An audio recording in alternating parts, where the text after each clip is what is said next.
Hello, hello, hello, good morning, and welcome. You are on the mountain with Rick, and it is time for some Splinterlands. How y'all doing out there in Twitch land tonight? What is good? What is good? Trying to pull up the chat here on my phone. There we go. And beautiful. Alrighty. Let's go ahead and dive straight into battle. We got death for our quest today. Sorry for the late start. Some technical difficulties. What's good, Sileo?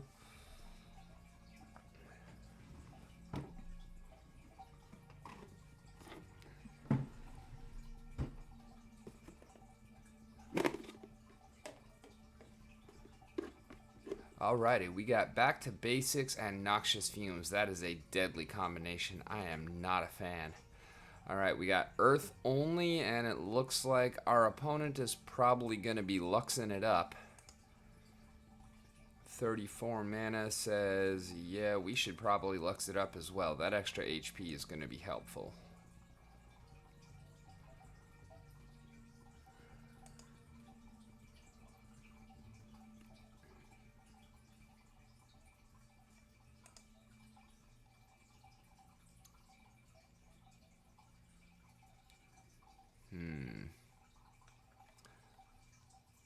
No abilities. We just want to,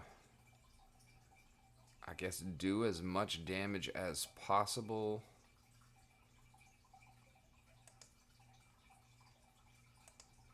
Knowing darn well that we're going to lose.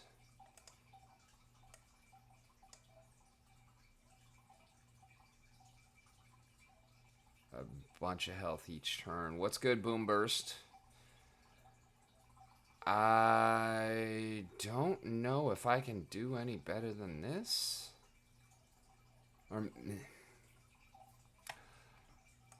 Or do we think that maybe Obsidian might actually be better? Try and lay down more damage. Because we know he's not going to have any kind of magic reflect or magic dampening, anything like that. I feel like it actually might be, yeah, let's try that. We're going to go Obsidian, and then we can put Chaos Agent right there. And then maybe instead of the Pelacor Mercenary, we can go with something like...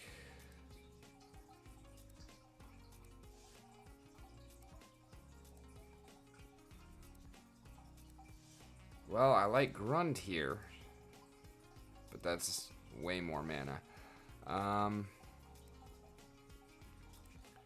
No, I guess we actually still stick with the Mercenary. What's good, J.R. Smith?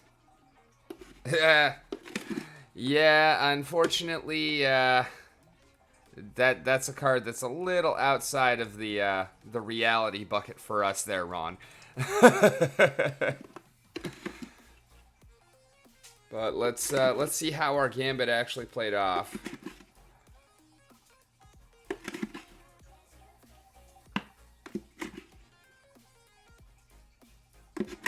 So far, it's looking like not very well. We've got a lot more... Actually, no, we don't even have more damage than he does. So, yeah, I think... I don't think that the summoner actually mattered there. I think it was our other choices. He's got a lot of damage that we don't. I think, like, that Bilkia was actually an option that was pretty good that we didn't even consider. Because I just saw that hit points and was like, yeah, that's not going to work. But, no, that's a lot of damage that we missed out on that would have actually been pretty solid. So, that did not go the way we were intending. That's alright, though. I can't win them all, right? Looks like we are sitting at about 2,900. That's always nice. And hey, just about to hit Diamond Chest number 28 for the season. I do love being in Diamond this early in the season. Can't deny that.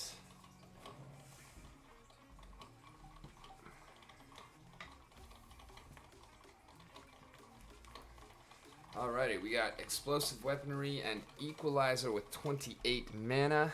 I feel like this is a situation.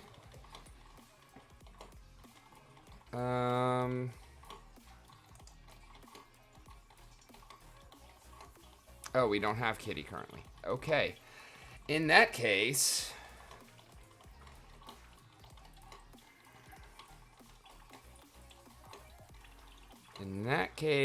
I feel like Yasik might be the way to go here.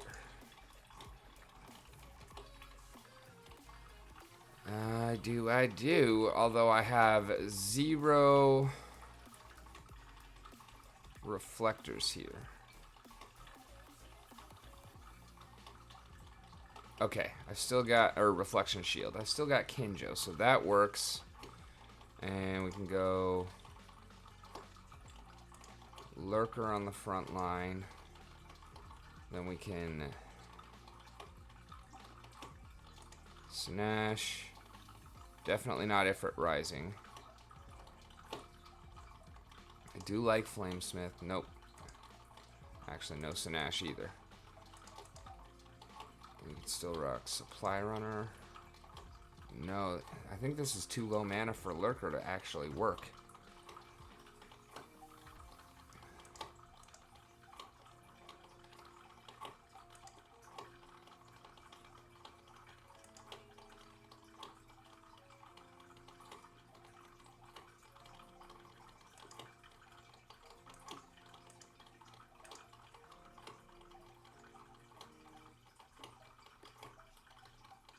Alright, I think that's doable. I don't have another ranged or magic at 3. No, I do not. What about 2 and 1? I do Zenith Archer, but I could do Zenith Archer and Chaos Agent, actually.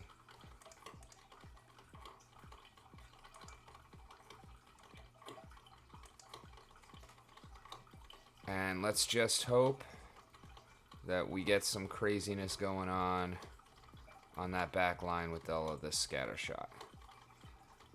Honestly, I forgot about the equalizer part, so that could turn out to be a thorn in my side.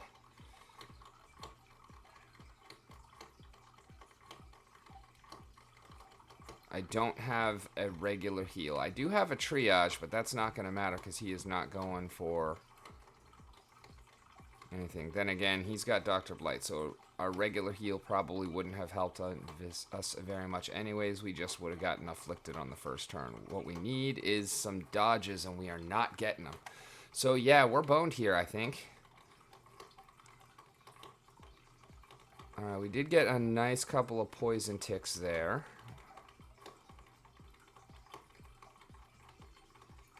But yeah, the continuous blast damage that we're taking now is definitely not working out in our favor. Ouch. Oh yeah. Man, we just lost a shot. Yeah, nope, we're boned. This is not going to go well. Alrighty. That's, well, that's about par for the course when we're starting streams, right? What is it? Always lose our first 3?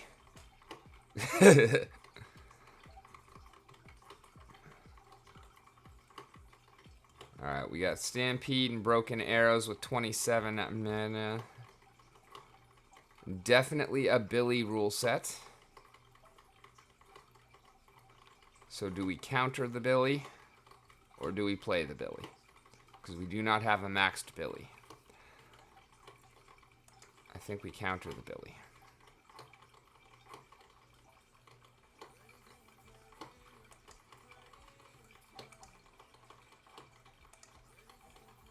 Oh, and we need an Arachne Thug.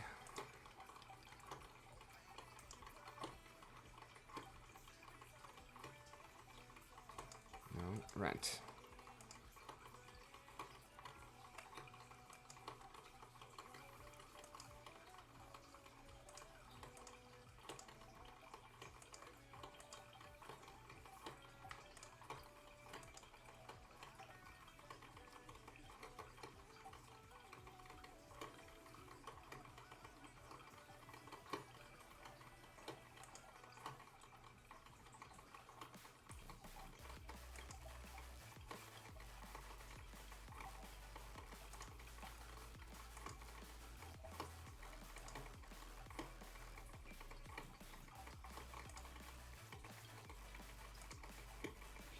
Crocei.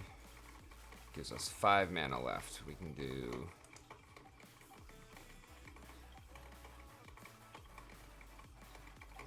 Spirit Hoarder for a blind. Kinjo for a slow. Corpse Fiend for a silence.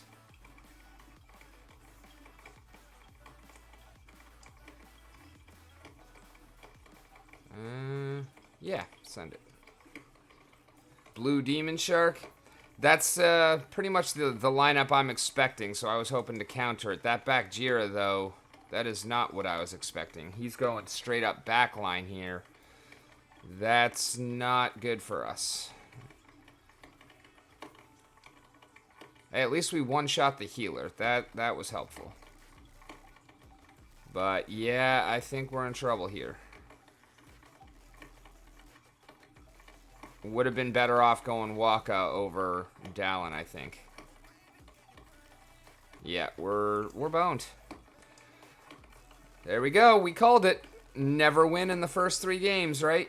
I don't think Demon Shark would have done any better there. That back Jira was going to stonewall any kind of physical offense that we put up.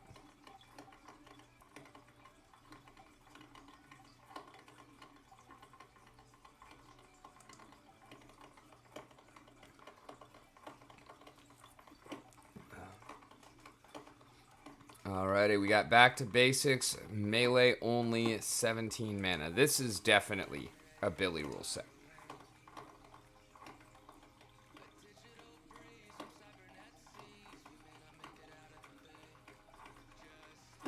Or is it? I mean, with only 17 mana.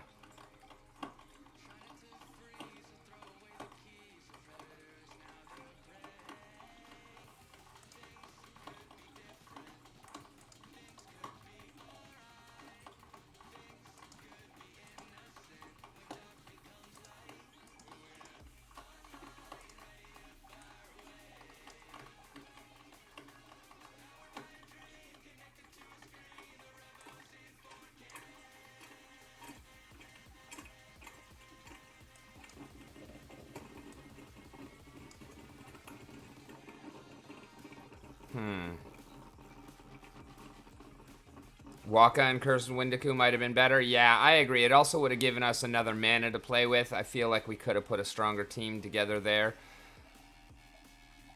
I just second-guessed myself and went Dallin because I'm more comfortable with him. But I feel like Waka might have been a better play there, yeah.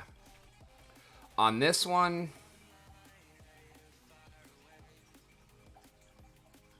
I guess we're just kind of relying on...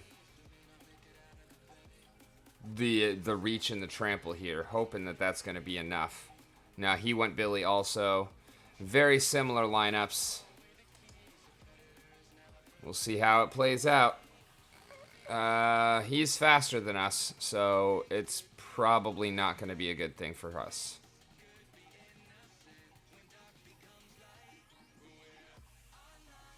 Yep, and his first trample was better than mine, and he got a second trample.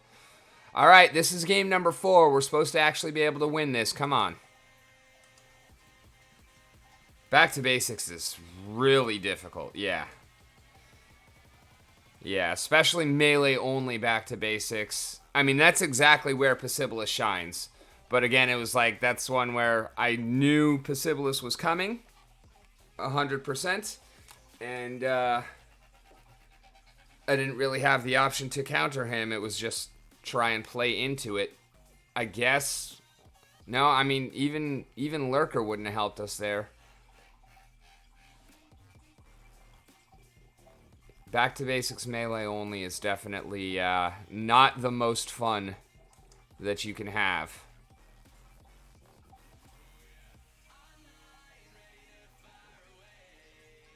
My lore would have been good, but I don't have one.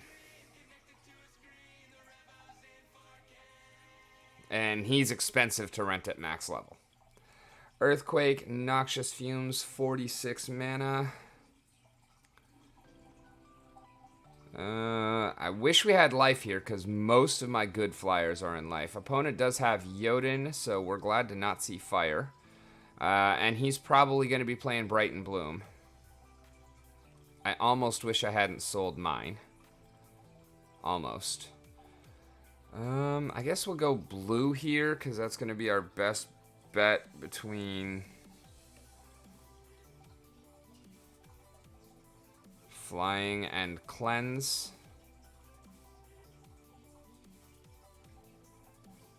And yeah, I'm thinking Billy. No, because Billy's only level 2. We're going to lose too much utility on that.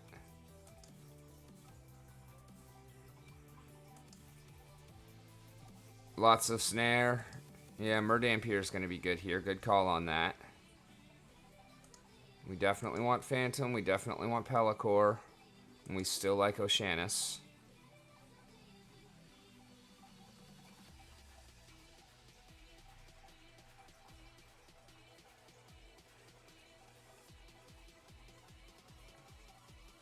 We like Gargoyle Devil.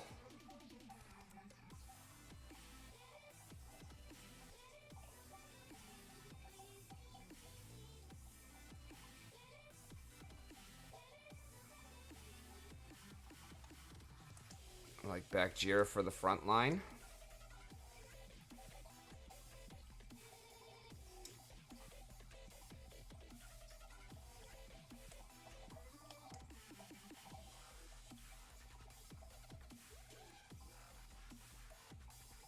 Sandworm? No. No, I've never had a maxed out Sandworm to get that snare.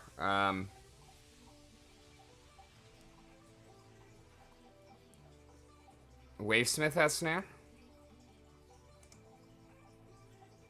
Oh, no, but it would be helpful. Yeah, let's drop the bandit for Wavesmith. I like that idea. Send it. Oh, we didn't even bring a frickin' cleanse. Oh, that was stupid. I knew I was missing something there.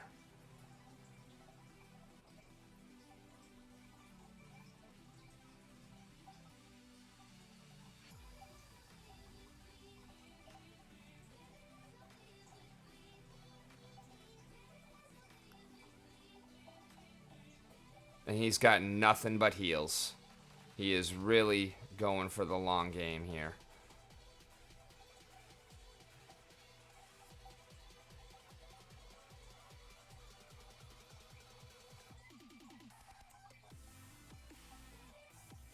And I don't think we've got it. I think that Kron, when he goes last stand, is going to be too much.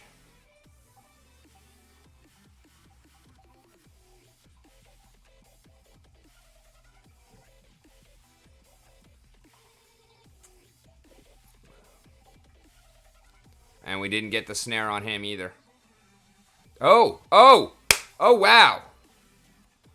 I did not actually see that going that way. Good call, John. How you doing, Slow Carls? Welcome, welcome. Whew.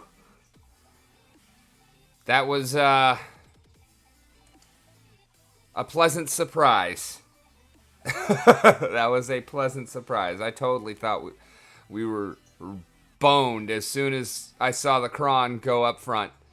Like, that was a lot of healing.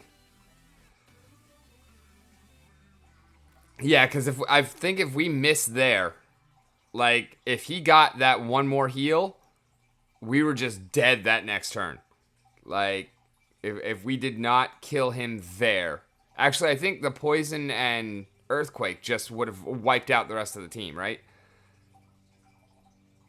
Oh, yeah, Death Blow. I totally forgot about Death Blow. Way to go, Gargoyle Devil, being at max level, having an ability I never even think of. No, good. That's exactly what it was. The Death Blow.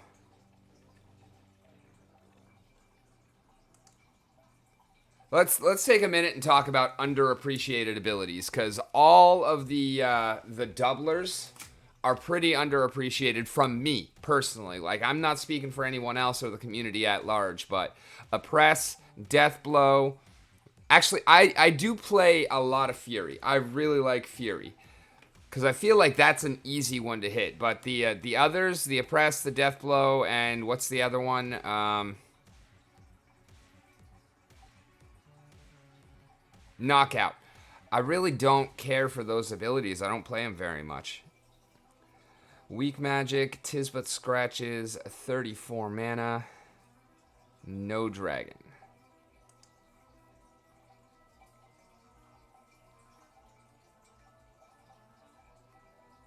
Let's go Wraith.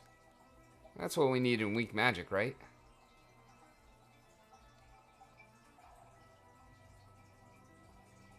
I feel honestly like Waka here is potential superstar.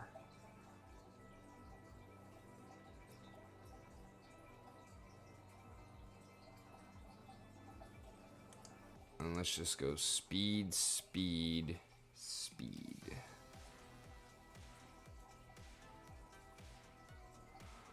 I'm going to want you.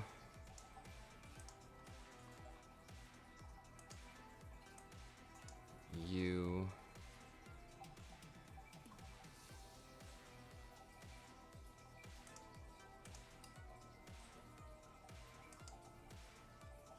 Ew, not as a starter card, no.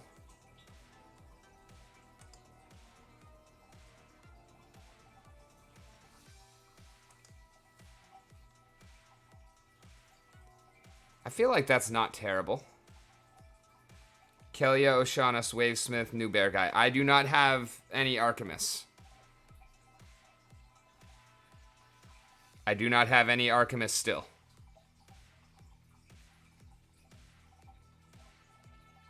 Need more armor. Yeah, that's probably true. Unfortunately, I do not have time. 9 seconds.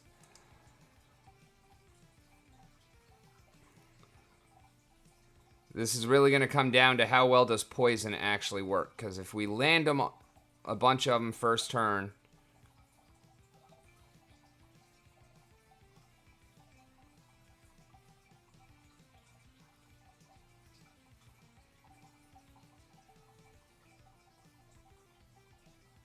Well, we did get through the Lurker in his first iteration first turn. We got another poison. All right. Come on, Thug, get the trample. Beautiful.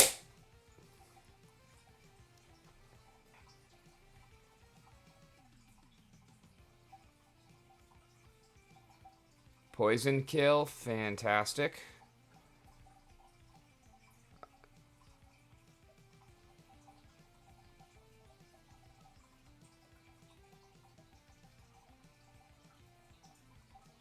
All right, we got this.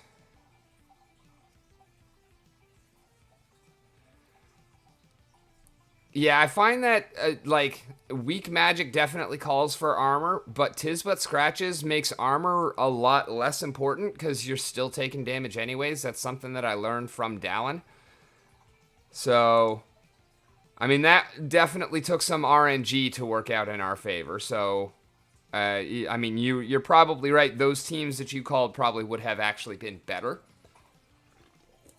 But yeah, I don't have a bear. I don't even have a single BCX of bear. I have not been able to buy any packs, so I definitely want to get them. I want to get 400 copies so I can max them, but yeah, it's not in the cards for us right this moment. He costs 16 cents. Yeah, times 400, that's a lot. That's a lot. I mean, this is what I got, 1,034 DEC. Well, level 1 I can't play in Diamond. Like, it's just not even worth the slot because it takes so much rewards. It might as well be a starter card. Like, I'd have to get him at least to level 6 to even be playable in Diamond. So, Equalizer, 13 mana.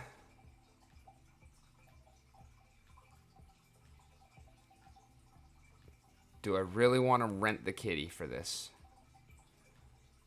I can't. I can't rent a high enough kitty, actually. Because y'all know we got our lineup for that one. We know what to play for 13 mana, and it's available, but no, we can't do it.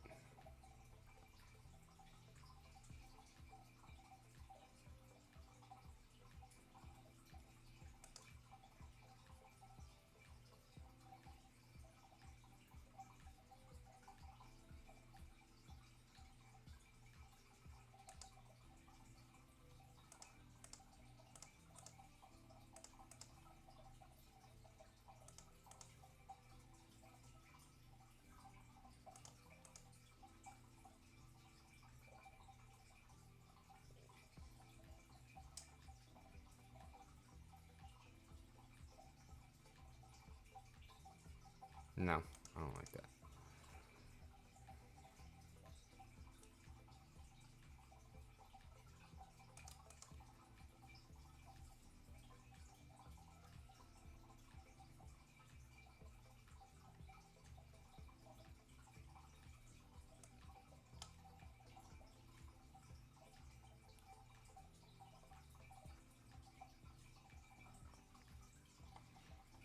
Yeah, that's probably better.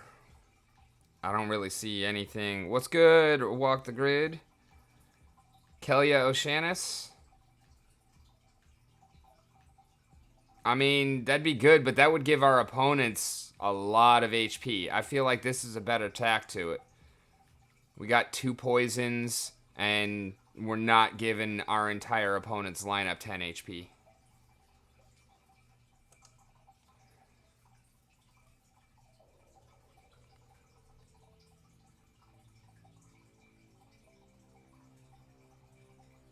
All right, we got the poison. We got the poison. Beautiful.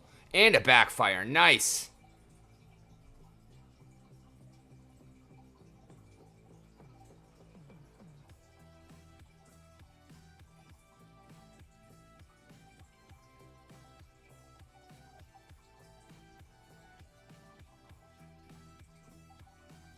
We really needed the poison on the Groot there.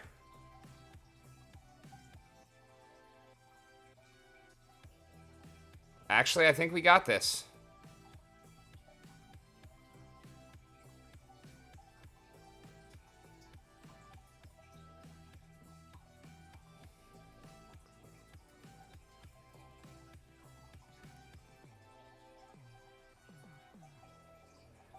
Might need to rent another Waka. He is, actually, he's been surprisingly good for me. As much hate and vitriol as he gets from the community, and I can understand it. I mean, he's difficult to use. He's definitely not an every match type of summoner. But in the right circumstances with the right team behind him, he has put up some surprising numbers for me. I think he's about 80%. Like, I'm not 100% with him. Hey, what's good, MA? I'm not 100% with him by any means, but he's really good in the right circumstances. He's just very niche. Man, it is freezing in my house right now. I'm not actually complaining. I love it, but... Yeah, honestly, like, having Waka... And in fact, a gold Waka is one of my favorite things about this deck. Like, the fact that it's all gold, everything, max level, chaos, I love it. Of course, another shout out to Nifty. Not a sponsorship or anything like that. It's kind of a scholarship program, but if y'all have not looked into it, it is definitely worth looking into. NiftyArcade.io. They're awesome. If anybody has not signed up yet, actually send me a DM. I can give you a referral code, and that will definitely help both of us out. I'm typing in the chat so that you can easily do that. Anyways, on to the next battle. So what do y'all feel are the most underrated abilities? Or summoners. Hey, we can go that route too. Speaking of Waka. Oh, thanks, Walk. Alright, we got up to 11 with no melee, 18 mana. This is a life situation. Do we go Sloan or Wraith, though? Or Lux? I'm honestly feeling the Wraith. No, because... Well, we don't play him for the Amplify. We play him for Void Armor on everything and +1 armor. That is why we play Wraith. The Amplify is just a nice bonus. So... My biggest problem with him here is the 6 mana. I feel like Lux is going to be better.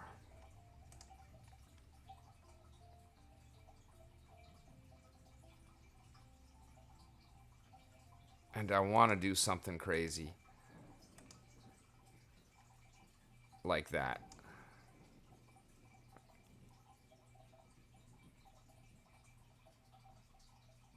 Ulrich is pretty awesome in bronze. Ulrich is amazing everywhere. He's just so expensive to level up. Like Ulrich in diamond, if you got him max, he is still an absolute beast. He's just very difficult to play at diamond. Do we want to do that, or do we think we should go something a little safer? Like we can do Renova, we can do Prismologist, we can...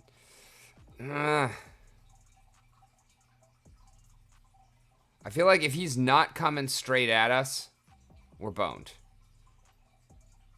If he has any kind of sneak or snipe or anything like that. But it's only 18 mana. So that... Oh, Kitty is amazing in bronze too. Yeah, absolutely. Absolutely. Alright, this one's going to be purely RNG because we basically have the same team.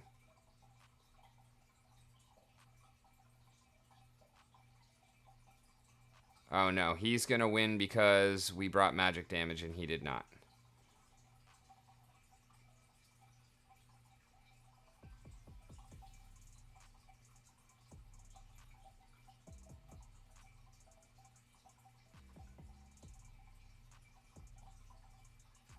Yep.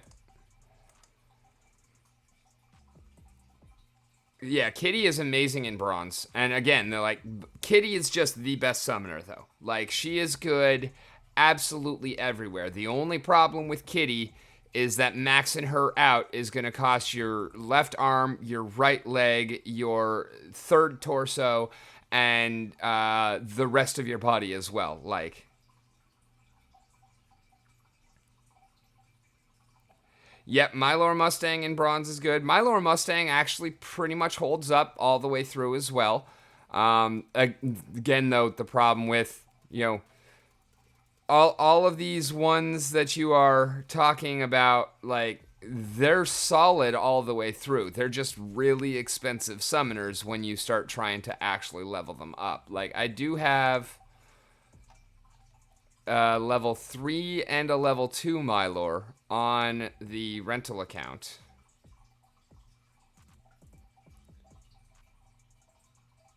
But even to, you know, get those up to a level 4, which is still not maxed for gold or for silver, is it'd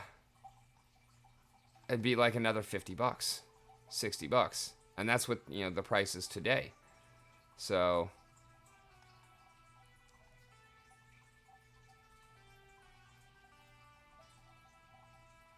no, another $45 because I'd have to get another 5 more BCX or another level 2. Oh, I do not find bronze fun. I find bronze to be nightmarishly taxing because the fun of the game to me is the complexity of the different mana caps and the 2 rule sets. And in bronze, you don't have half of those mana caps and you don't have half of those rule sets. So I can't stand bronze. I just actually had that reminder, you know, a couple of seasons ago because I hadn't played in bronze for a long time. My excitement when I hit gold was not that I hit gold, but that I was never going to be in bronze again. Oh, see, if the fun of the game for me was winning, then I would have quit a long time ago. Because I'm not very good at this game, as y'all see. Like, we're currently 3-5 right now. If the fun of the game for me was winning, then I'd have been gone. I am terrible at this game. I'm way too bad for my fun to come from winning. No, I love the strategy and thinking through the teams and whatnot. Like, that's... Exactly. Play to earn, I feel happy more. Like, well, even that, like, the earnings are secondary also. Like, because that's... If I was here for the earnings, then I would obviously, like, there are a lot of people that are very upset right now because they are here for the earnings. They're not here for the game. And that's another thing that I feel like would be... Yeah, if you're winning a lot in bronze, like, try moving up to silver. I think it's a lot more fun there. Just because you get 2 rule sets and you have more different varieties of mana available. Alright, who's going to be my best Little League lineup? I am not actually sure. I'm guessing blue.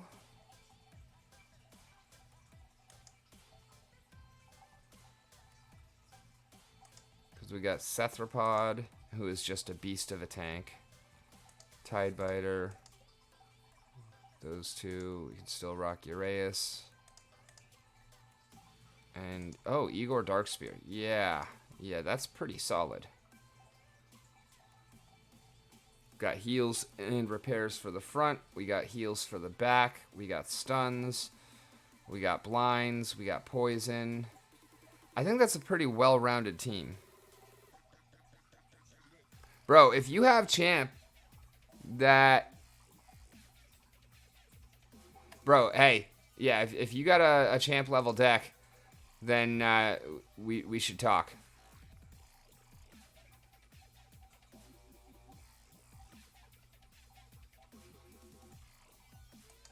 Because I'm definitely looking for a deck so that because I'm only going to have this one for the rest of this season. Oh, wow. My opponent is actually out-golding me right now. Like, that's impressive. But yeah, I've been looking for a strong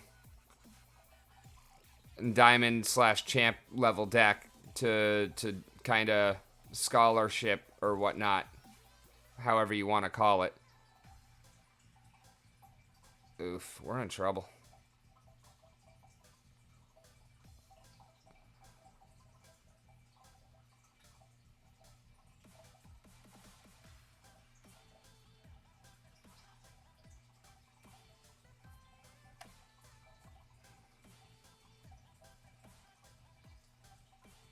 Or maybe we're not.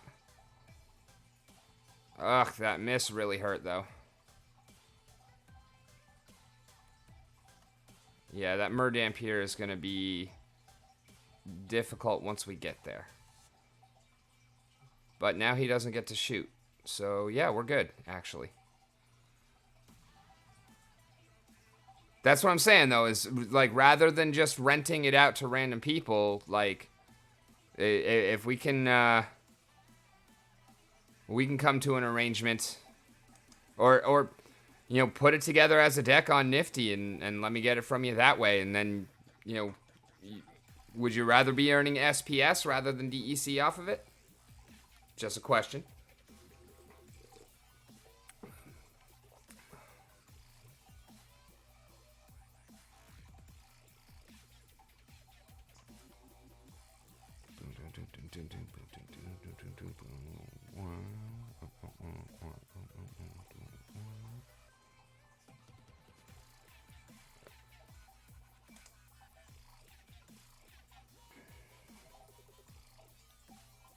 Because, yeah, that's kind of how Nifty works, is it actually, you'd earn whatever percentage of my cards and my SPS, whatever I earn through battle. So, similar to renting it out, only it's a lot more stable.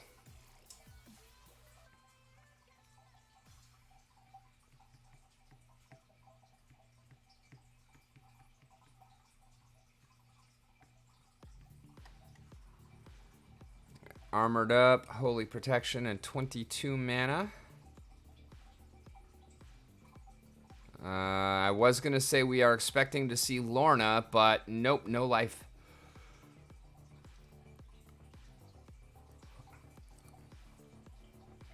So it's looking like Earth or Water are the most likely based on history.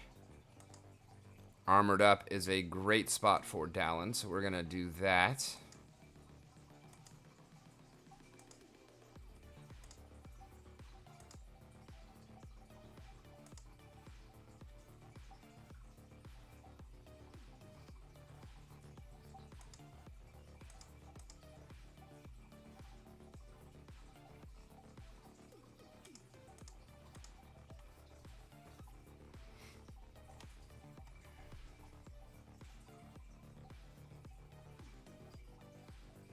Well, thank you. That's a pretty strong compliment. I'm definitely happy to see that recognized.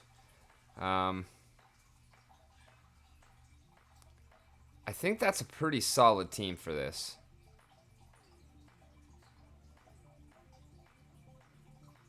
Let's put Zenith Archer in front of Weirding Warrior.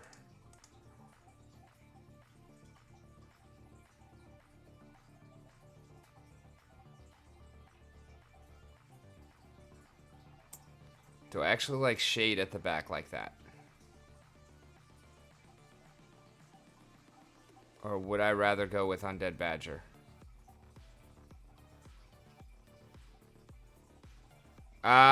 Explain what you mean by calculators.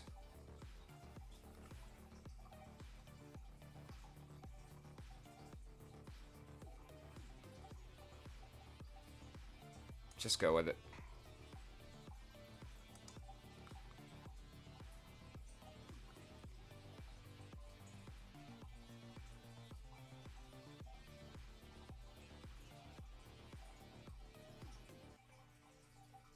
Oof, that miss. We really needed that to hit. He would be dead now.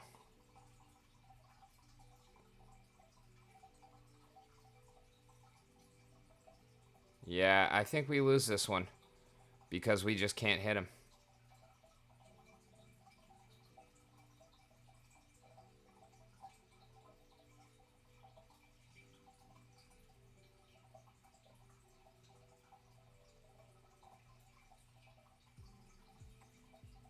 I mean, it's not impossible. That trample definitely helped.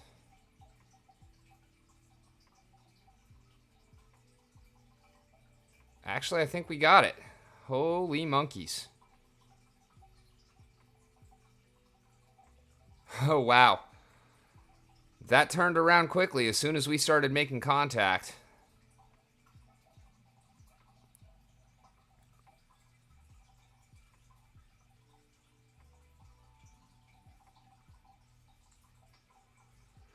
So it's going to depend on what the person playing it makes, because what you make is a split of what they make. Let me go ahead and pull up the site here real quick.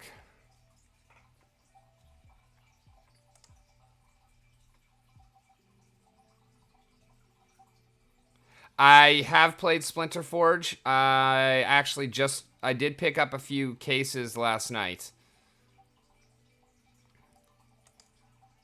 Because they have that airdrop potential. Alright, so when you come in here to the listings... Oh, wait, no. Listings is what I have. Market is what we're looking at.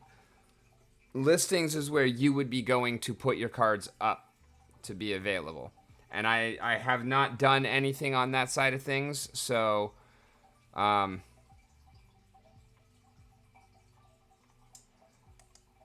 I couldn't walk you through that exactly. And it takes a moment to load, but... yeah, I've been playing SplinterForge since it came out. I haven't been playing as much lately, but during the original test runs, like, I was number one on two of the leaderboards. I was number one on bronze, number one on silver, number two on gold, number three on diamond. And then it kind of hurt whenever they reset everything before the bosses died. And so that's why I haven't been as active since. But yeah, I was really active on there early on. I reported a bunch of bugs. I got rewarded with a bunch of forge. And then since I knew the game was so far off, I sold all of that forge. Yeah, I did get some. I sold it all off. And then last night I ended up buying it all back. Thankfully, I sold it at much, much higher. Like, when the day that Forge dropped, it spiked. And I sold into that spike. Unfortunately, like, when I was doing my calculations, I had enough in DEC to be able to buy 25 packs, but unfortunately the deal, the open sell order that I was looking at making those calculations got taken before I could get to it, and therefore I ended up buying up the floor to the point where that same amount of that I put in only ended up getting me 22 packs worth of Forge. So that kind of hurt as well, but I am enjoying sitting on... Hey, that's... I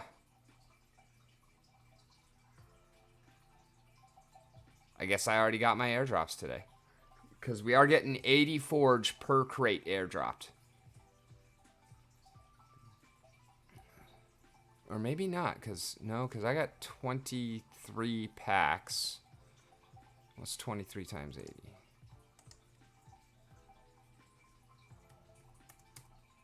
Actually, no, I think that is right.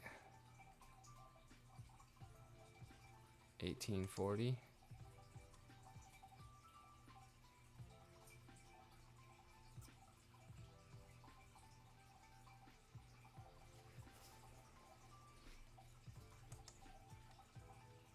But yeah, I found out pretty quickly, especially because I got some really good equipment. Because when I was brought in, somebody sent me a bunch of... I don't even remember what it was called at that point, but the token... It wasn't Forgium. The in-game token that was just purely for testing, even before they named Forgium. Make sure that your packs are in-game. If your packs are sitting on Hive Engine, then they're not going to count for it. Or, sorry, your crates.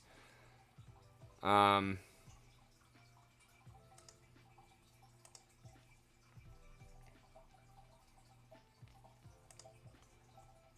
you want to come over here to your inventory in-game on the actual SplinterForge.io, not the test server. And you'll come over here to Alpha Pack, and you'll transfer into game if you have them on the Hive Engine.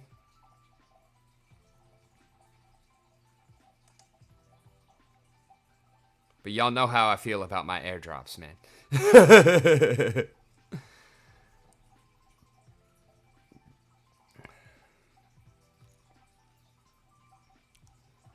And, I mean, don't be in a rush to buy packs, Alpha Packs, because... number one, I need more, and number two, the more that sell, the lower the airdrop goes.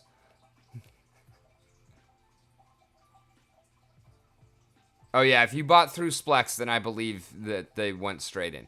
All right, so the way that these work is the player split, and that is determined by whoever sets up the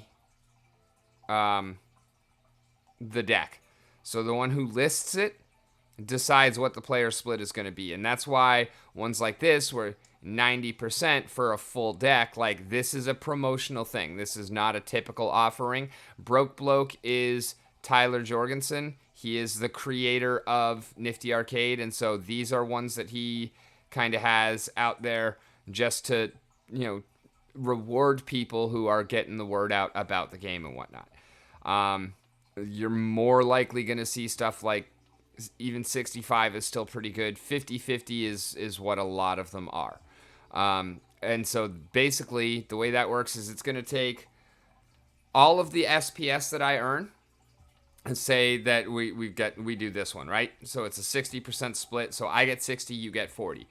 So all of the SPS, we're going to split up. It's going to be 55% goes to me, 5% goes to Nifty, and then 40% goes to you. And then whenever I get cards or packs or anything like that, it's going to be split along that same value. Only Nifty doesn't take any cards. So you're going to get your 40%, I'm going to get my 60%, and then the value of those cards, we're going to take 5% of that, and that's going to come out of my portion of the SPS. So it ends up with I'll get about 53% of the SPS. And you get 40, Nifty will get 7, and of course that's going to be fluctuating based on how lucky I am with card pulls and whatnot. And the way they do the card pulls is kind of interesting too, because like, say the first day I pull a pack and a bunch of chaff. You're going to get the pack, and I'm going to get all the chaff, and then the next day I will get all of the cards until the card value as pulled equals out to the pack value. And then kind of every time I catch up to what you've got, then you take the next thing, and then I'll build up everything until I match that. So you will always get paid before I do on the value of cards and packs. And then I will get whatever's left to make up for it. And there are situations where that could be really, really kind of tragic for me. Like, I've still never pulled a gold foil legendary in my life. I could bet that, if I got a random one from somebody who wasn't Broke Bloke or like something personally set up with you, but like if I were to just sign up under, say, Time Walk or whatever, I guarantee you the first time I ever pull a gold foil legendary, it's going to be out of a reward chest and I'm not even going to get that card because whoever's on the other end is going to end up getting it. So that would be something where like I would also want to arrange kind of a caveat of like, hey, look, I pull something super amazing like that. I want to be able to, give you other value for it. Either way, you're going to get your value. I'm not going to just ask for it, back. But I just want to, not lose the opportunity on that card. But yeah, this deck that I'm using right now, this is their super promotional thing. I'm super lucky to have it. And this is the best deck that is on the service. It is a max gold foil, Chaos Legion, and rewards deck, including Waka gold, and it's 90%. Like, it's insane.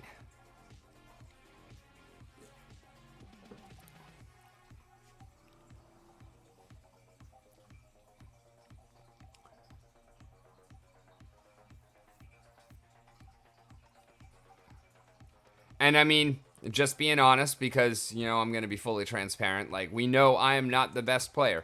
So you could probably make more renting it out to somebody else instead of me. Just throwing that out there. Like, if that's purely what you're looking for, then, I mean, you could do that. And so you have options when you're listing it to set it up as open for whoever, and then it's just, whoever gets it first gets it. Or you can also, set it up for a specific person. But yeah, it's a great little system here.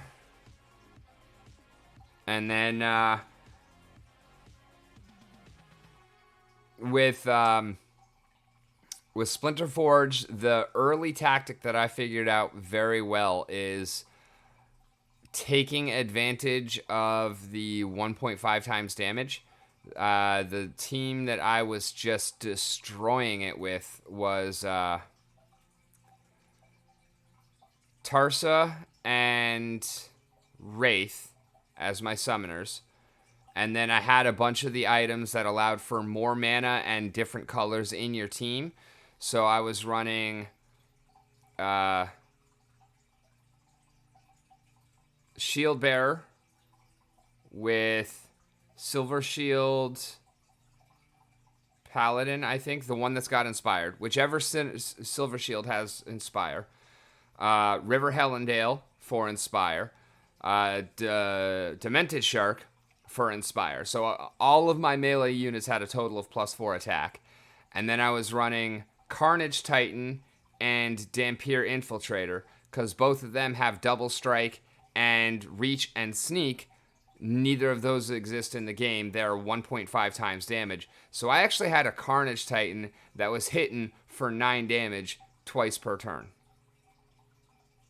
And then my Dampier Infiltrator was hitting for 6 damage twice per turn. And like, that was the core of my lineup right there. And then we had healers for the Shield Bearer, so that, because the taunt still works, and that way he was making sure everybody else stayed alive. Oh, in SplinterForge, you're going to lose every game you play. It's a boss fight. It's not about winning the game. It's about doing as much damage as possible before you die. Like, that people are going into it thinking it's Splinterlands. It is not. You are going to die every single time. It's about how much damage can you do first. That's what climbs you up the leaderboards. It's a boss fight.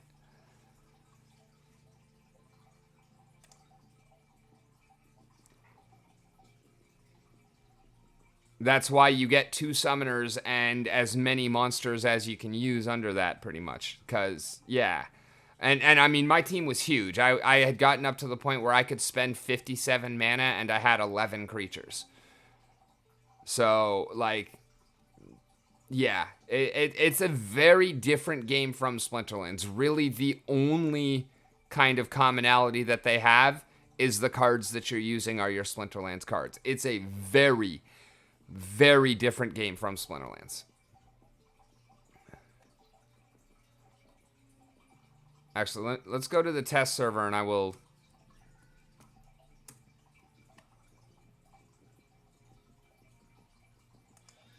I'll show you a little bit. All right, so we'll go into battle. And now I no longer have the team that I used for that, but...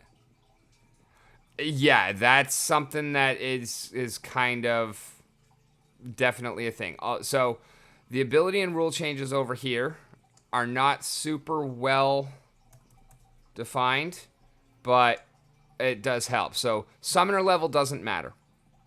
The max level of your monsters is determined by what level of the card that you have and then the ability or the tier of the boss that you're fighting.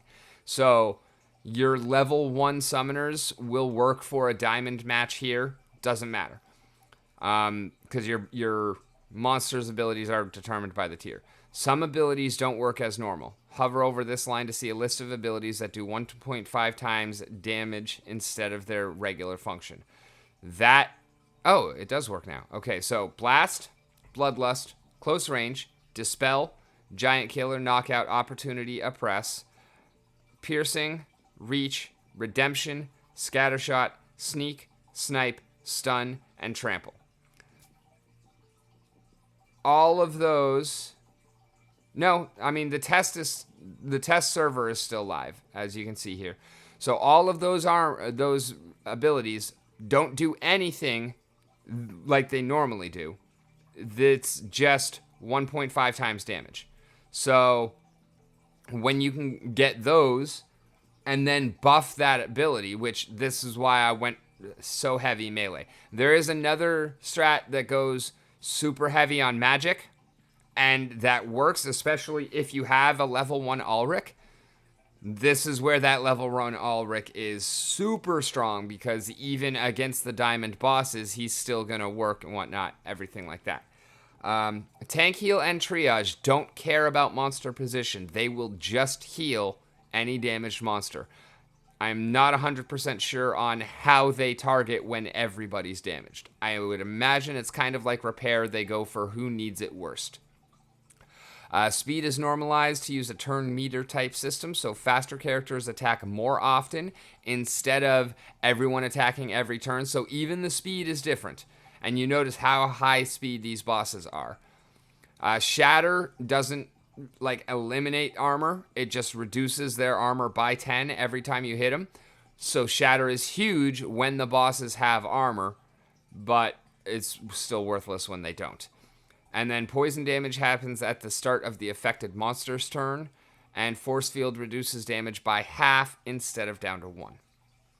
So a lot of things work very differently, and then, yeah, your entire point here is so Dwarf Lord is in first place because he has done a total of 4,013 damage to Talgris over 53 battles.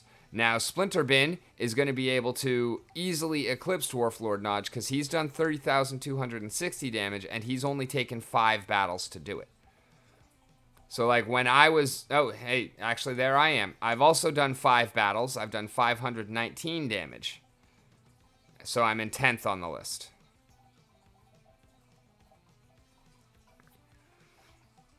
So, actually, let's go ahead and move up a little bit. So, here, you would be able to, and I've gone a different tack this time because everything got wiped at the end of that test. This is, the 3rd test, just so y'all know. So, since I have the mage character now, I would go with Obsidian, and then I would also go with, say, an Ulrich, and then just bring a crap ton of magic damage But since I don't have the Ulrich, I do still like to go with the Grandmaster Wraith. Because the boss is always going to have magic damage as well. So that armor, or the Void Armor, super helpful. We're also going to bring Adelaide. Oh, yeah, that was another one. We had Adelaide and River Hellendale. So we had 2 reses for our Shield Bearer.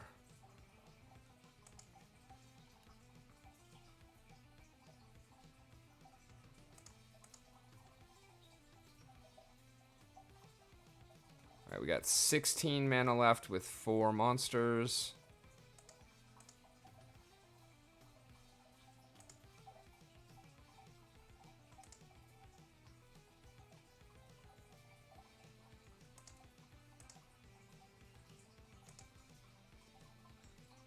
Yeah, even the filtering by mana is different. Unlike Splinterlands where you click, the 3 comes on, and then you have to click the 6 off. If you do that, you're just clicking 2, 3, and then back to 6. Alright, we got 7 mana left for 2 monsters.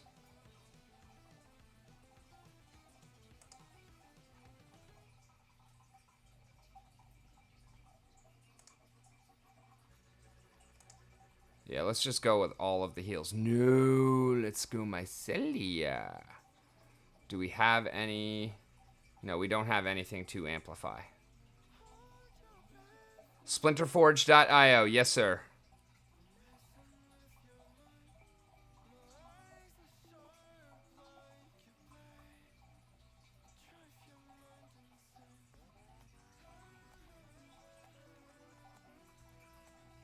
Wait, why don't you have triage here?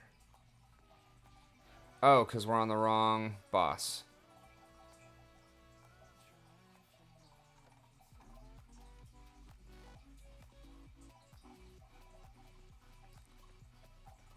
No, actually, let's go Exploding Rats True Strike. Why not?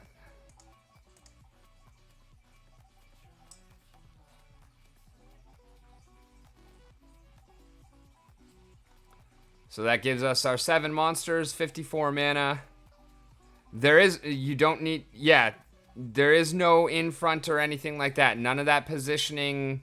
It's completely different. Although taunt still works. So like, my lurker is going to draw all of the damage. Oh wait, no, we do need Adelaide here. We do need Adelaide. Or not Adelaide, Mycelia. Because otherwise, what's the point of having Void Armor with no armor, right? Oh wait, no, we only need the 1 armor. And Wraith provides the 1 armor. So yeah, I think Exploding Rats is going to be better. Yes, taunt still works. And then the amount of stamina that you burn is equal to the amount of mana that you use.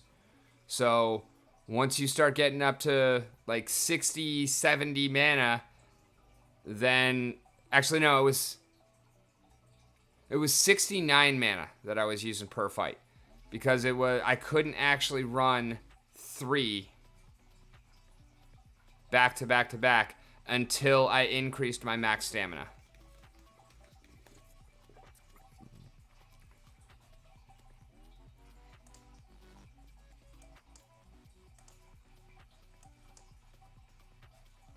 All right, turn the sound and music down, and we can go ahead and adjust the speed here so that y'all can see it. I never watched the fights. I would just start fight, skip to rewards. Like, I never actually watched the fights at all, but we'll go ahead and do it. So you see my dude sitting at 7 magic damage right now. It goes up to 8 because of the obsidian. Everybody gets armor. Everybody gets void armor. Both from Wraith. Everybody gets amplify. And everybody gets amplify again from... Oh, that's right. We didn't bring the Mycelia. So, Exploding Rats... Wait, why are you 3 and not 4?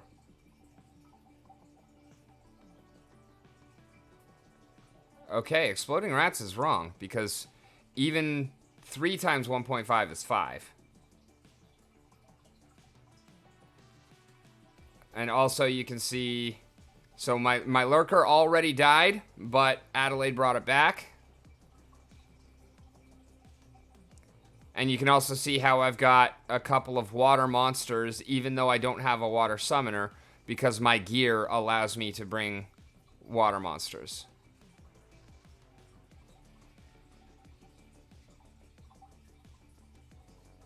Like your whole screen, or just like the screen with the battle? Because, yeah, this... I mean, there's nothing visually appealing about this. Like, the game itself, this looks, watching the battle, it doesn't tell you what's going on. It doesn't tell you really anything about anything. Like, it's not very intuitive. My Celic Slip spawn with the Force Field. Force Field does not reduce damage to 1. Force Field cuts damage in half. So it would be 3 damage instead of 6. Still nice, but not as strong.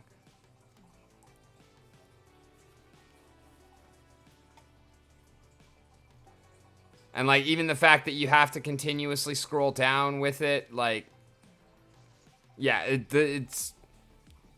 I very much hope that the battle is not going to look like this anymore. Even the original, like, the very first iteration, the battle actually looked better. And even then, I didn't watch it. So, I'm hoping that things are going to be looking better with the actual live server. I mean, the pages definitely look better now. But, the battle... This is another reason why I kind of stopped playing as much for this latest test server, is because it's just so god-awful ugly.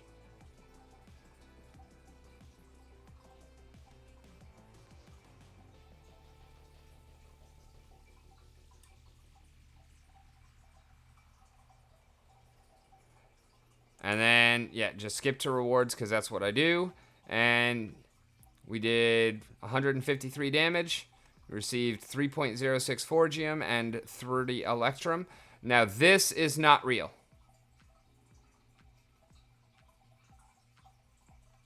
Yeah, I would just, literally every time I played would just be start battle, skip battle. But, like, I didn't actually earn any Forgium here. This is all just on the test server. And it will be wiped when things go live, which is why I haven't been doing this at all lately. But we got 153 points, and so if we go back,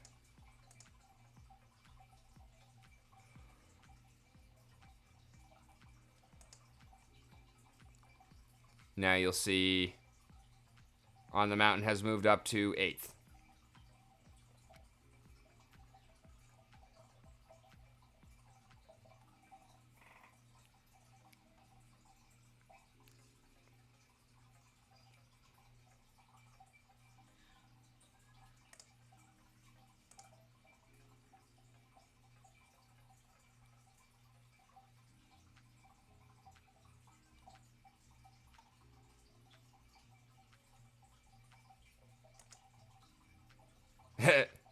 Yeah, pretty much. Yeah, you want to be able to defeat the bosses. Do you see these health pools, though? Like, that's the thing, is I've been seeing people go in and like, oh, well, I'm losing. That's the point. Do you see these health? You're not dealing 28,000 damage. I mean, one person does get to defeat them. And that's just Talgris. Talgris is the lowest health. Blagor is 37,000. Death is 43,000 almost. And Chicken is 257,000. With Scattershot, so you can't even bring a taunt again. How is this the bronze boss? This straight up, like, aside from the stats here, is more difficult than any of these guys. Oh, I didn't actually notice they had added in different abilities on... Okay. So yeah, like one person gets to defeat the boss every couple of months. That's kind of how that works. Like it's I have no idea. I've never been there.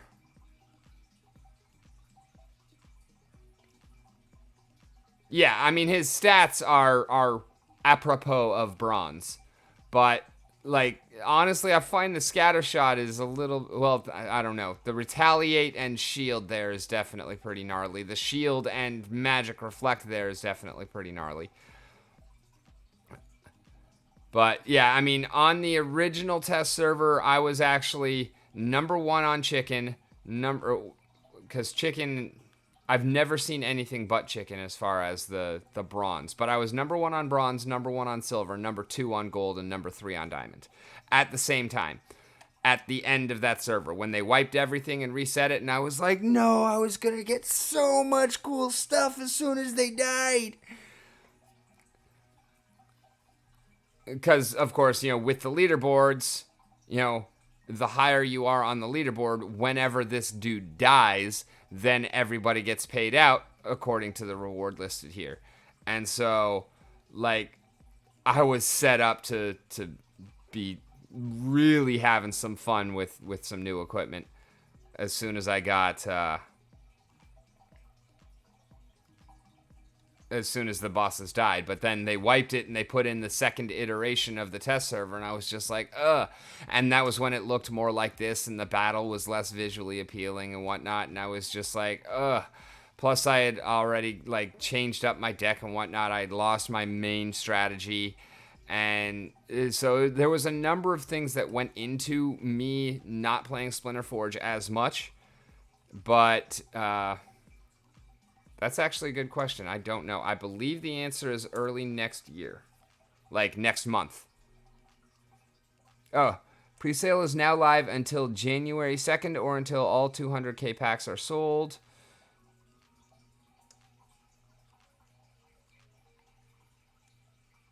All right, so presale is up until January 2nd potentially.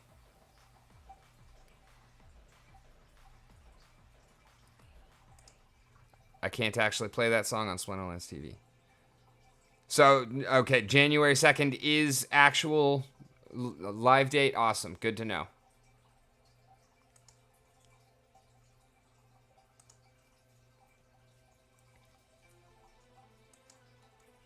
All right, let's go ahead and do another battle. Maybe we've talked about other random crap enough that we can win one.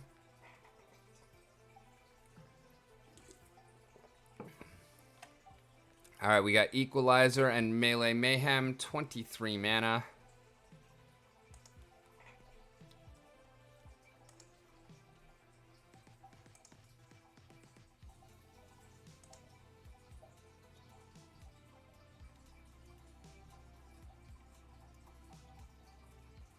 I feel like I want to go fast here. But we got 14 mana left. 44330. Sounds good.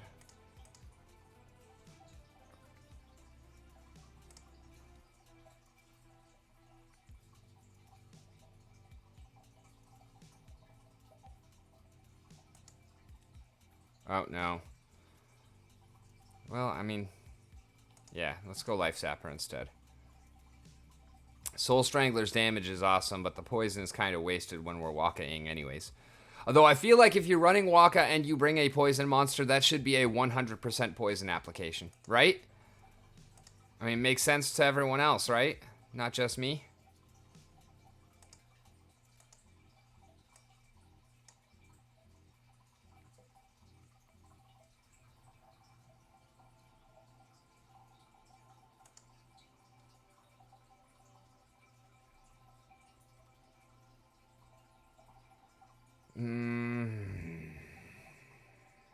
Do I really like Spirit Hoarder here, honestly?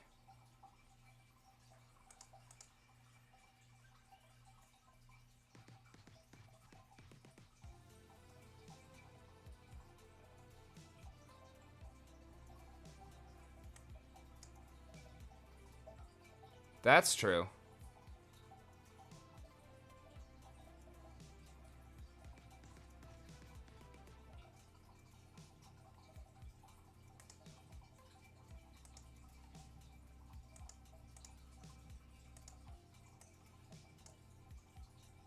And doesn't even need to be in second there.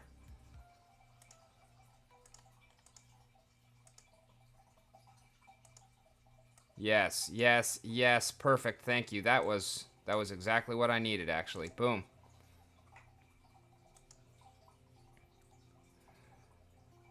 Oh, yes. Oh, yes, because Weirding Warrior hitting there. Oh, beautiful.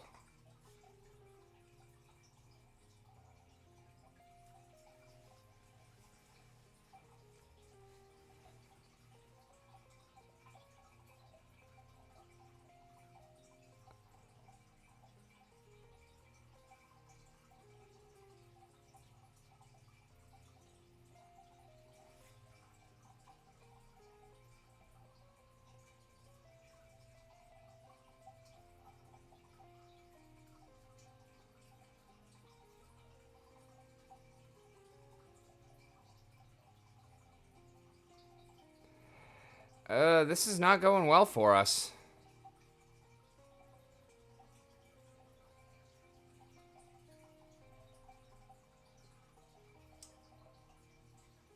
Yeah, I think we lose.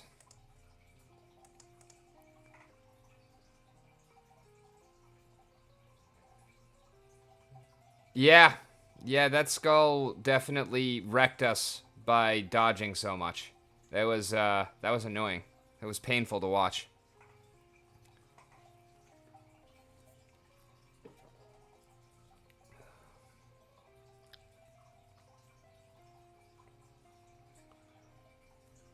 Yeah, that was not even close, unfortunately. Like,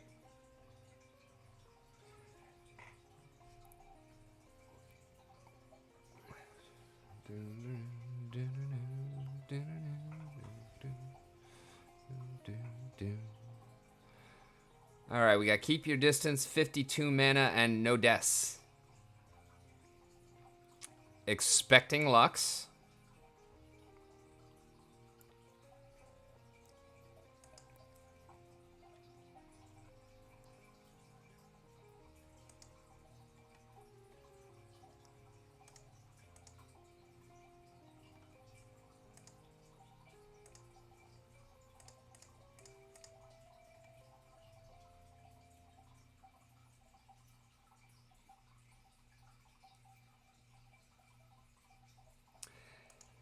Yeah, that's an everyday thing, man. It's ridiculous. Like, speed doesn't actually matter.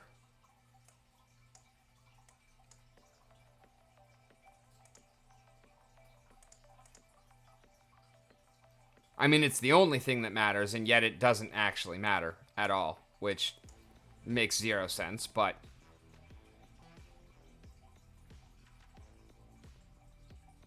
there's so much mana left on the table here.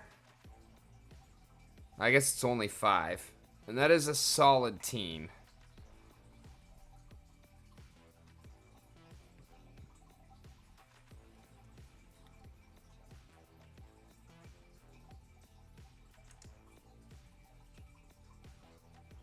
Oh, no, we're boned.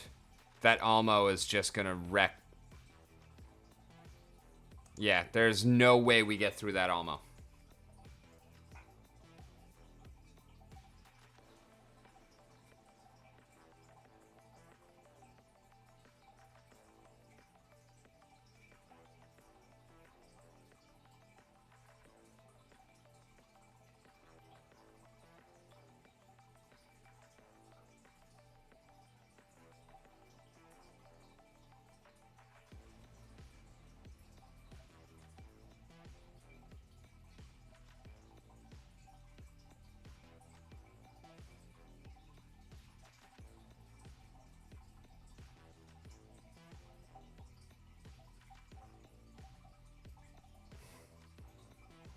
I have never won a game against Almo Cambrio.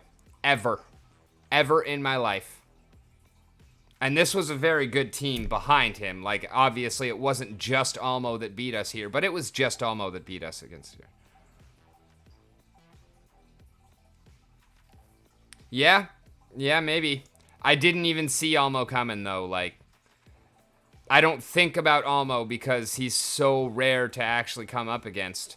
I mean, that was a very well put together team. He did a great job. I'm not saying it was just Almo there, but I see Almo infrequently enough that I don't like immediately think of him when building a team. And yeah, I have a 0% win rate against Almo. Every time I've ever seen him, he has just shut me down. Yeah, no, I know. He gets even worse. It's ridiculous. Yeah, he's amazing. I wish I had one. But yeah, that's way out of range. I can't get Archimus. I can't get Almo. But yeah, no, that's like, yeah, exactly. Like that's just and level 3 High Priest Darius, level 10 Mantoid. Like that one's not cheap either. Like he's been around for a while. He got Ertang. Like, yeah, granted, those two aren't actually max level, but, I mean, everything else is, and, yeah, it's an impressive deck. But, yeah, I have 0 wins against Almo Cambria. I don't have Lone Boatman.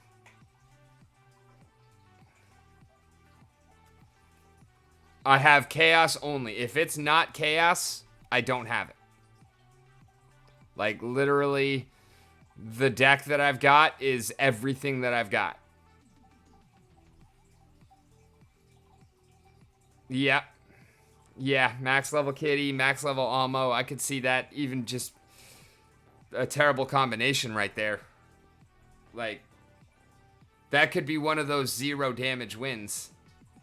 I actually had a 0 damage win I want to say a couple of weeks ago, I guess. Actually, I might even... Yeah, I might still be able to share that. It was so much fun.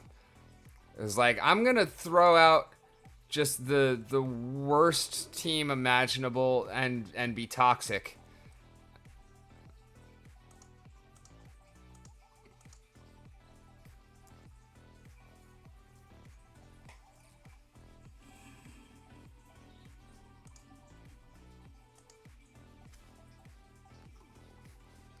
Kitty back Jira.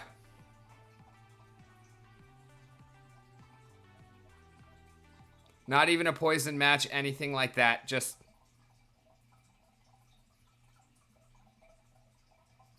Kitty back Jira. Just I'm gonna let fatigue do my dirty work for me.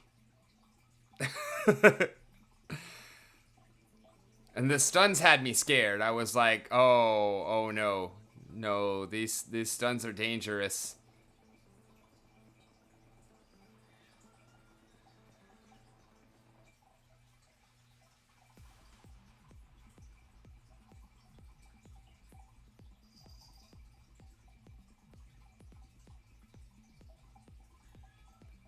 And then I realized that Kitty was actually full healing from all of the damage that we could possibly take up until we got into fatigue rounds. So then it was like, okay, well, even if we get stunned every time, but like it did come down to if we got stunned one more time in fatigue rounds, we would have actually lost. Like it was a very dangerous play.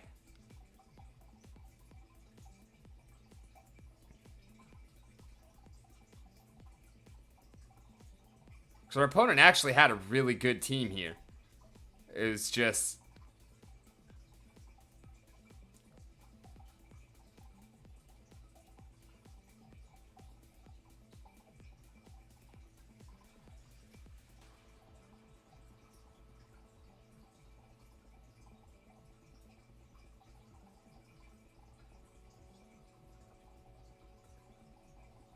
And there it goes.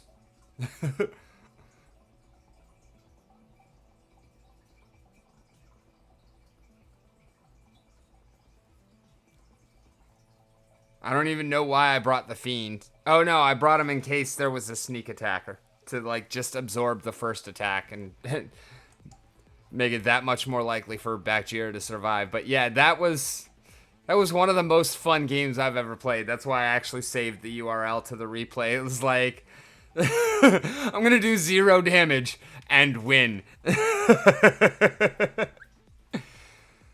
But yeah, I can only imagine, you know, Max Kitty with Max Almo. Like, that's gnarly. How can you possibly beat that? Like, I mean, would even Lamacron take that? Because Almo's what? 10 mana, right?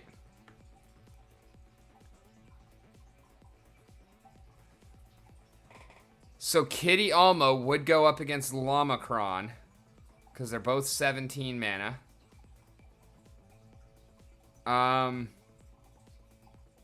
Who would actually win that?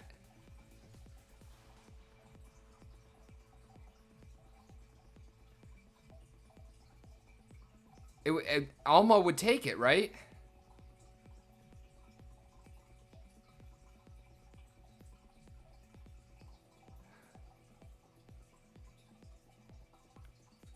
I have to imagine Almo would take it. Almo Kitty's only 14? Oh, wow. I guess I was thinking Almo was 10.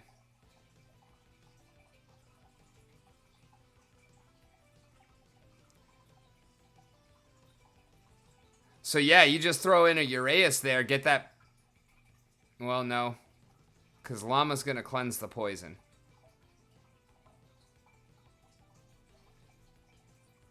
But yeah, any source of damage. Because every time Llama hits, he's going to be taking 3 coming back at him. So you'd actually have to be dealing 4 damage. So... Death. Strangler.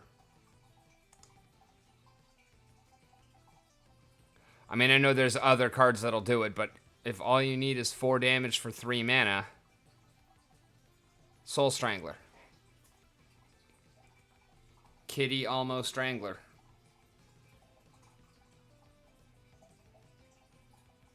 That's insane.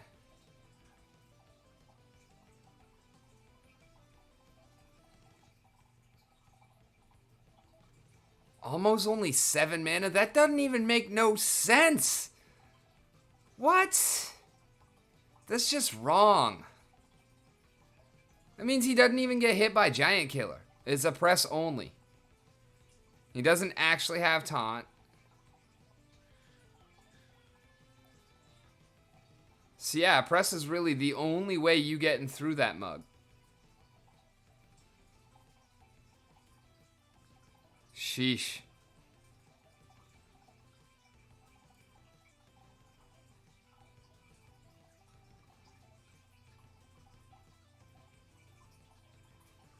Yeah, that's redonk. That is redonk.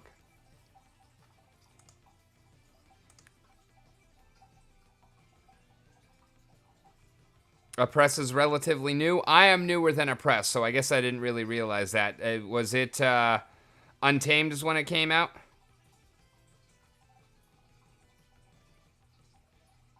Yeah, yeah, Grenadier. Which was Untamed, right? Because that's the first card I think of for a press as well. Lost Magic, 25 mana. And yeah, it's a lot of gold. Unfortunately, they're not mine. I am basically scholaring a deck through NFTyArcade. And I have the kind of the top tier deck. I have their flagship deck. It's from the creator, Tyler Jorgensen. It is a max gold... Chaos Legion and rewards. Let's go Obsidian. Lost Magic Obsidian. That works, right?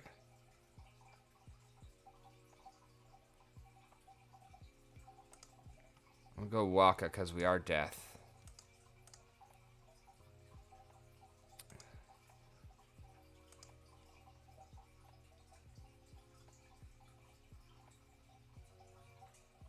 Oh yeah, no magic, so I don't have access to them. We'll put a Crypt Beetle on the back. Scavo Hireling I like. Weirding Warrior. Zenith Archer.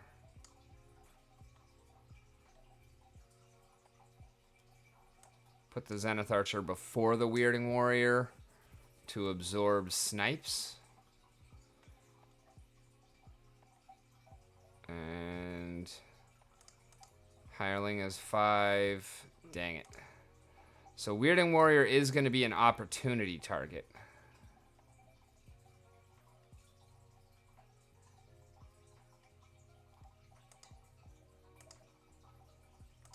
What do we got at 5 instead? We can go Shavi.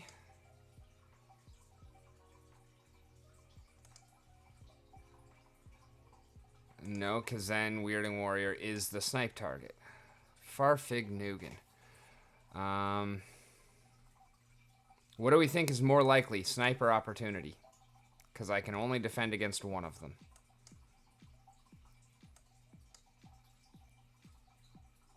Well, I don't have time to switch it, so I guess we're going for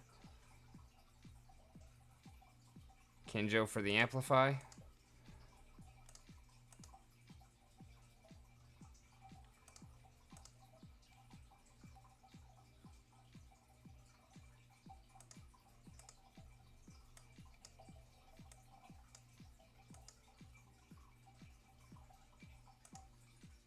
Good call. Good call.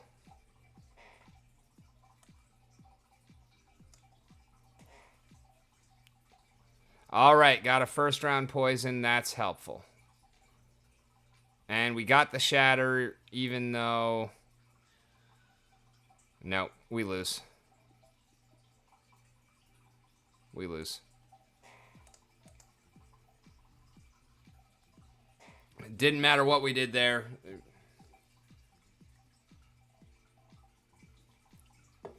Wasn't enough.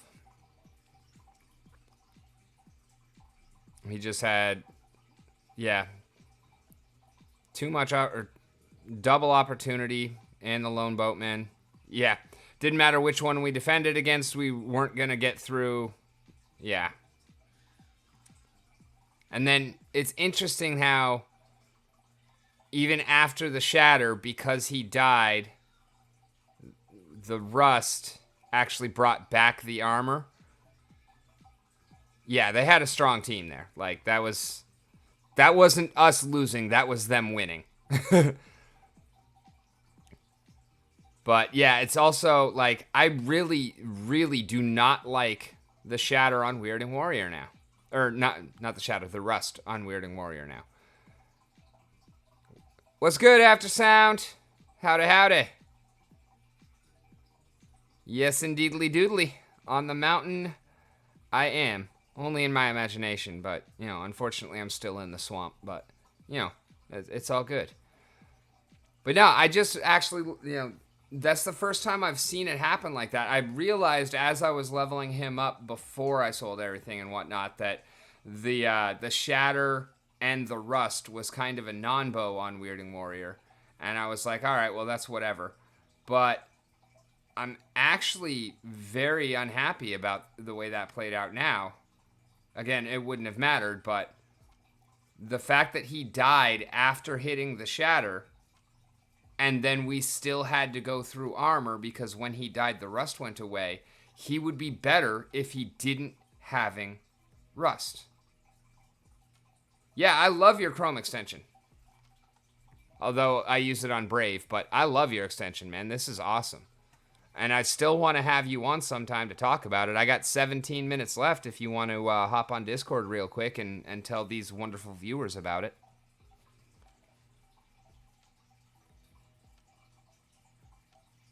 Just saying.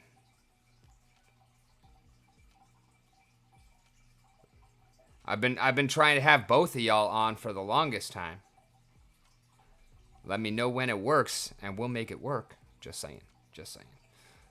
We'll go ahead and launch another game so we can lose our way out of Diamond. Holy protection. Well, I mean, you don't need a camera. I'm not set up for someone with a camera joining right now either. I can do just voice, but I also, you know, I have been watching Rondon's video guide, and all right, we got no earth, no life, 18 mana, and we both have Lorna.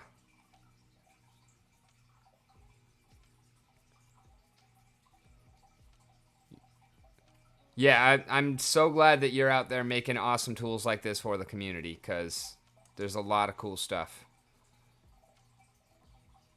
By the way, if y'all are not familiar with the Baron's Toolbox, like in general, y'all need to go check that out, because it's really cool. He's got a lot of really nifty stuff that he is making and putting out there for the community, and for free, by the way. Like, in case I didn't mention that. Oh yeah, and we didn't need Kinjo for Amplify because Weirding Warrior has Amplify.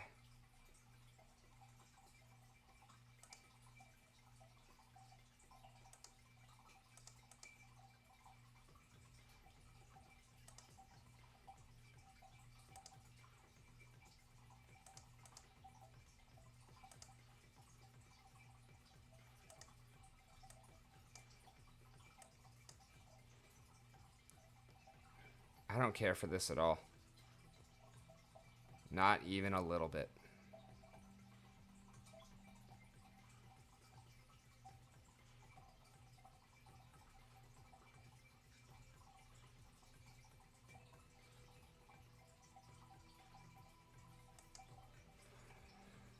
Not even a little bit.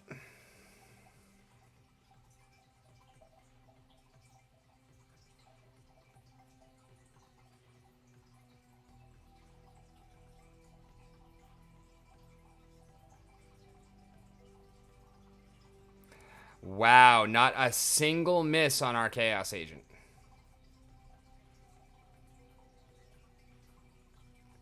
Alright, actually, I think we might be okay here. The Affliction definitely hurt there. But at least the poison takes care of him.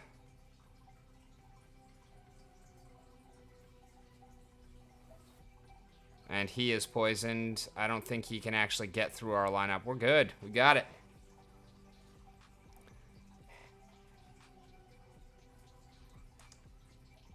Whew. And now we are a tiny little peach fuzz away from having 17 chests on the day. That's not too shabby. Looking forward to claiming those on my personal stream later tonight. So I'm on at midnight, Axler and Aftersound, midnight Eastern on my own channel if y'all want to join there. Aim true, 25 manners, no fire.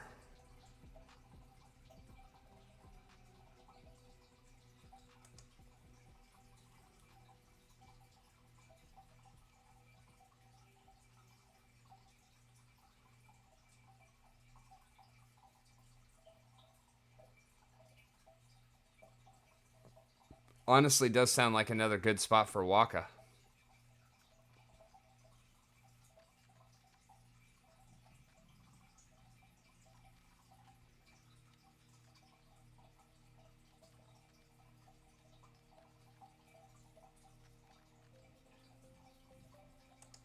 But let's switch it up on him a bit.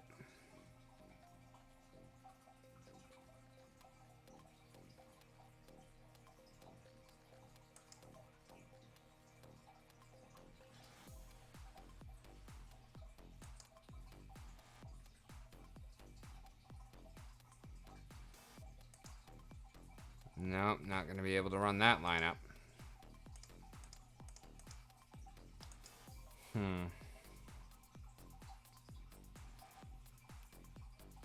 Well, I told you, I'm available pretty much 24/7, so you let me know when and I will make it work.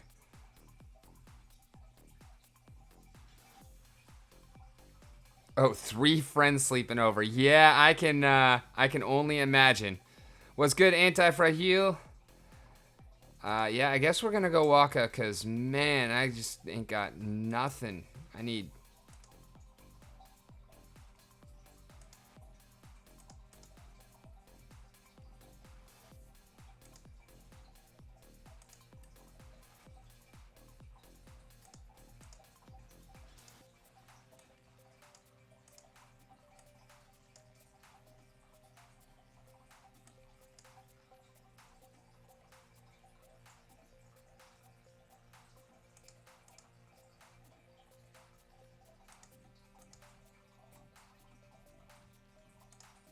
Send it. Which cards are good to buy as investments without giving investment advice? I like renting cards out and letting them appreciate the next coming years. Any thoughts? If you're looking at long term, then of course not financial advice, but I feel like you're going to be looking at pretty solid returns anywhere. I would say in terms of the best return, you're going to want to be looking at the cheapest cards that are going out of print soonest, i.e. all of the reward cards like Pelacor Bandit, Pelacor Mercenary, Pelacor Conjurer. I expect that those are going to have an outsized return personally, but yeah, as everybody already said, NFA.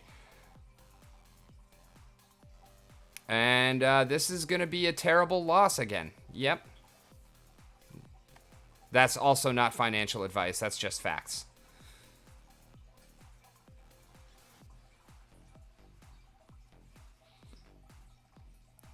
Yeah, I've been really wanting to get, like, at least, I don't know, even if it could be, like, 3 or 4, but I'd like to see, like, 6 or more on, like, not even the same people necessarily, but a kind of, like, weekly or bi-weekly episodic kind of roundtable discussion where, you know, maybe we get together for an hour or two and we'll, like, go deep on one topic for like half an hour and then go deep on another topic for like half an hour or whatnot, and just really have, you know, involved and evolving discussions about a lot of the things that, you know, really matter to this community.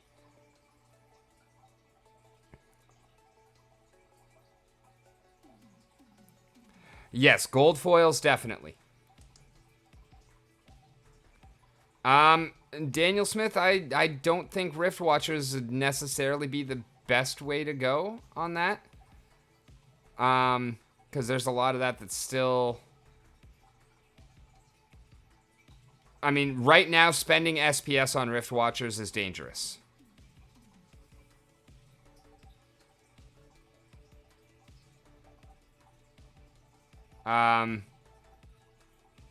That would be like one of my biggest things is spending SPS on reward cards right now is not where I want to be. Or sorry, spending SPS on Rift Watchers right now is not where I want to be.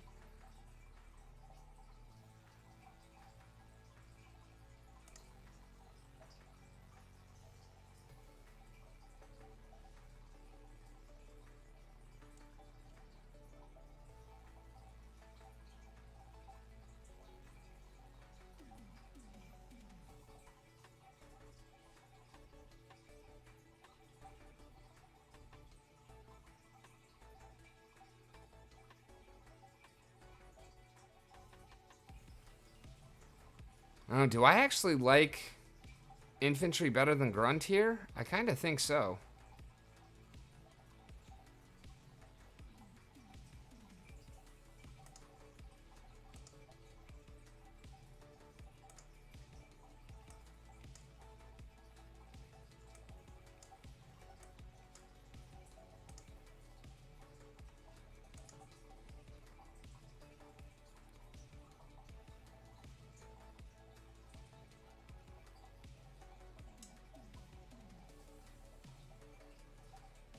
Wow, that's a lot of damage coming in. Holy shnikey. And with 100% accuracy, too. I love it. And with 100% accuracy, too. I love it. This is malarkey.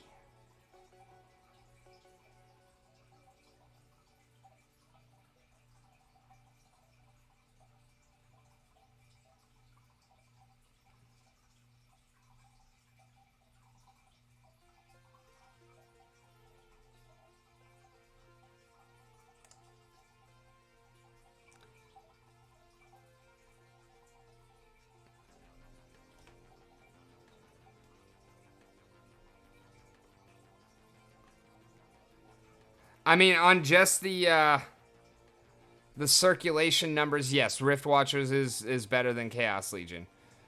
That's, I mean, undeniable. But, and yeah, for, you know, someone bringing in cash, yeah, I could see that argument. But yeah, gold foils is definitely where you want to be. They don't actually tend to appreciate as much in terms of like the rental income. Your rentals are going to be better more often than not on regular foil than gold foil, but the appreciation on the card asset itself is definitely going to be higher on the gold foils. And gold foils honestly are just they're better cards to have. They'll actually, if you're using them, they pay you back, whereas, you know, regular foils don't. I mean, literally they've got an extra bonus built in to pay you back for using them. So Melee Mayhem, Lost Magic, 12 mana. Well, we're not doing death here.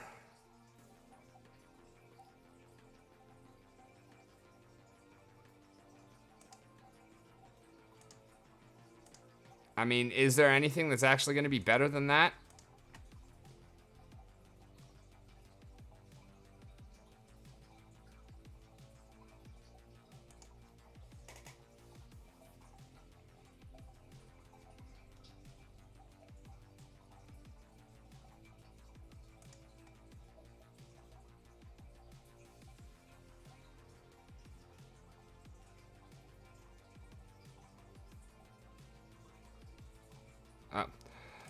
We'll just skip that one because he hits all of his RNG and we miss. First attack, first turn, of course.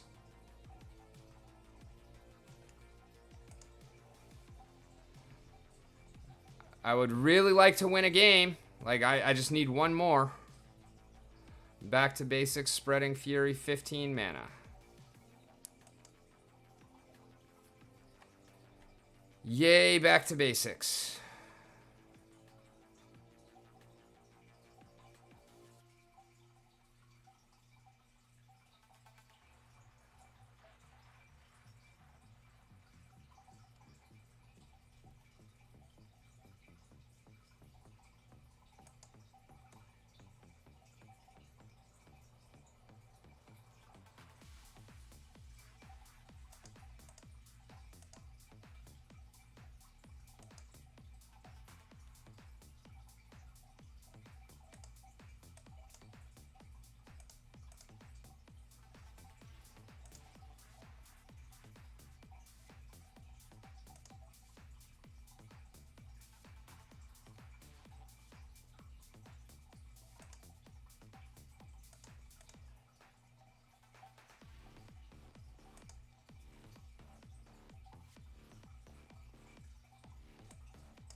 Orbs are long before my time. Yeah.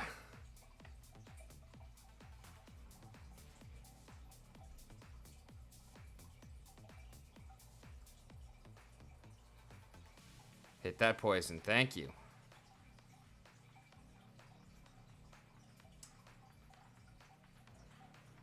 Got it.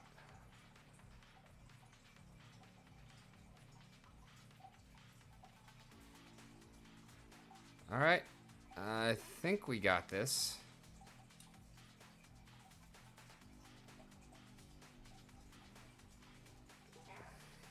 Hey, Kraken Jr. Thank you for giving us our 17th chest.